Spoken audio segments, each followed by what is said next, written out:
विजय कुमार, इनका सवाल ऐसा है कि हम देख रहे हैं कि अंधविश्वास के क्षेत्र में काफ़ी प्रॉब्लम सेक्स के कारण पैदा होते हैं। तो ये क्या हमारी जिम्मेदारी नहीं है कि लोगों को सेक्स इजीली उपलब्ध हो ताकि ये प्रॉब्लम्स ही ना क्रिएट हो? आपका सवाल तो बहुत अच्छा है, लेकिन इसका जवाब बहुत कठिन है। ये देखिए, मैंने पर्सनालिटी डेवलपमेंट में विवाह संस्था की जो बात रखी उसमें बहुत विस्तार से ये सब क्रम दिया है। आप उसको बहुत विस्तार से सुन लीजिए।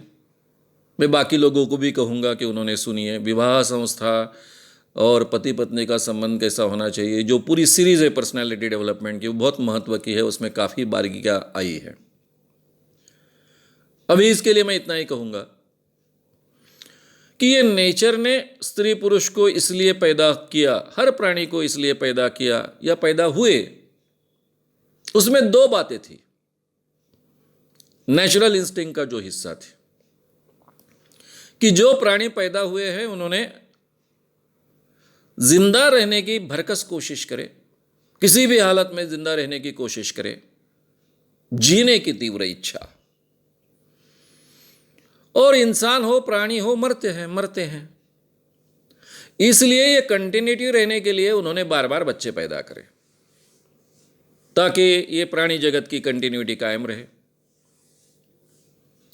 इसलिए नेचर के नेचुरल इंस्टिंक्ट के ये दो हिस्से हैं, बहुत महत्वपूर्ण हिस्से हैं। जिंदा रहने की चाह और बच्चे पैदा करने की चाह। अब बच्चे पैदा करने की चाह ये तो त्रस्त बात हो गई, थर्ड बात हो गई। तो उसके लिए जो एक्शन करनी है जिससे बच्चे पैदा होते हैं वो करने की इच्छा होनी चाहिए। इसलिए परस्पर यानी स्त्री और पुरुष दोनों को एक दूसरे के प्रति बहुत आकर्षण लगे और उनमें सेक्स हो, ये व्यवस्था की गई है। अब इंसान की आयु करीबन 10 लाख साल मानी जाती है। इसमें से तो करीबन 9,95,000 साल तक हम बगैर शादी के रहे हैं। विवाह संस्था का इतिहास ज़्यादा से ज़्यादा 5,000 सालों का है। हमारे जो धर्म पैदा हुए उसको तो 2,500 साल से लेकर अभी तक 16वीं शताब्दी तक, यानी 2,500 से लेकर तो 1600 सालों तक, इस अवधि में सभी बड़े धर्म पैदा हुए। उसके पहले भी इंसान शादी करने का प्रयास करता रहा है। तो जब शादी एक दूसरे के साथ में नहीं करते थे तब नर और मादी में खुले संबंध होते थे। फिर ये विवाह संस्था क्यों बनी, क्या बनी है, उसमें मैंने बहुत बारीकी से सब बातें रखी हैं। जब पुरुष प्रधान समाज रचना पैदा हुई तब हर व्यक्ति को लगने लगा जो नेता है, नायक है, राजा है उस टोली का, कि मेरे बाद ये जो मेरी संपत्ति मेरे टोली के लिए मैंने पैदा की है उसका नेता मेरा ही बेटा बनना चाहिए। अब स्त्री को जो बच्चा होता है उसको पता होता है, लेकिन पुरुष को तो उसके पेट से बच्चा नहीं निकलता है। इसलिए इन पुरुषों ने, जो टोली नायक थे, राजा थे, उन्होंने अपने स्त्रियों पर बंधन डालना शुरू किया, उनको पट्टरानी घोषित करना शुरू किया। और जो राजा करता है फिर वो सेनापति करता है, उसका मंत्रीगण करता है। धीरे धीरे ये बात पनपते गई और उसमें से शादी व्यवस्था पैदा हुई।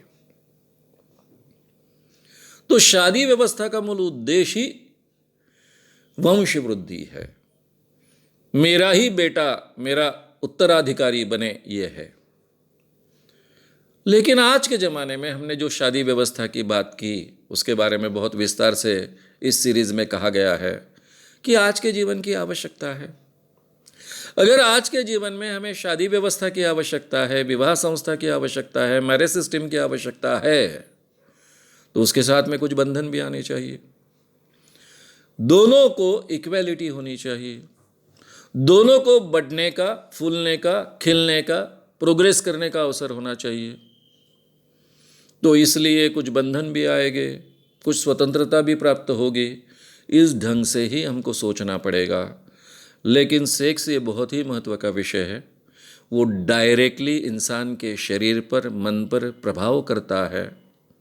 सेक्स की कुंठा इंसान को बीमार बनाता है। इतना वो महत्व का विषय है, इसलिए उसको भी अवसर मिलना चाहिए। और इंसान में और स्त्री में, पुरुष स्त्री में इक्वेलिटी भी आनी चाहिए। इसका एक संतुलन हमको खड़ा करना पड़ेगा और इस ढंग की समाज व्यवस्था खड़ी करनी पड़ेगी। ये सेक्स की कुंठा ज़्यादा चलती नहीं है, वो कहीं ना कहीं मार्ग ढूंढती है। बर्ट्रांड रसेल ने, बहुत बड़े वैज्ञानिक थे और फिलोसोफर थे, उन्होंने मॉरल्स एंड मैरिजेस नाम की एक किताब लिखी है, नैतिक मूल्य और विवाह संस्था। उसमें बहुत अच्छे ढंग से ये सब बातें रखी। इधर पुरुष प्रधान समाज रचना बनी, विवाह संस्था बनी, और उधर वेश्यालय बनने शुरू हुए, क्योंकि पुरुषों को अधिक स्वतंत्रता थी।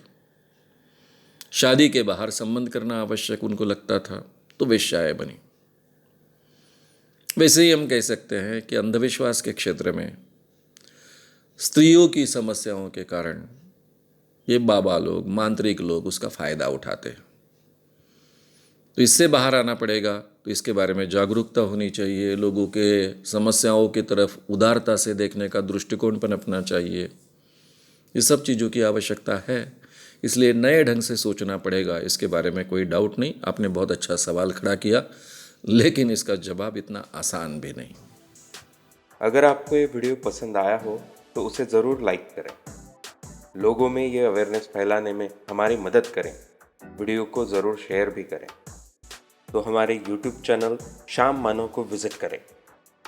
ऐसे सारे वीडियोस का आनंद लेने के लिए हमारे चैनल को सब्सक्राइब करें। उसके लिए सब्सक्राइब बटन दबाएं। नए वीडियोस का नोटिफिकेशन पाने के लिए बेल आइकन दबाएं।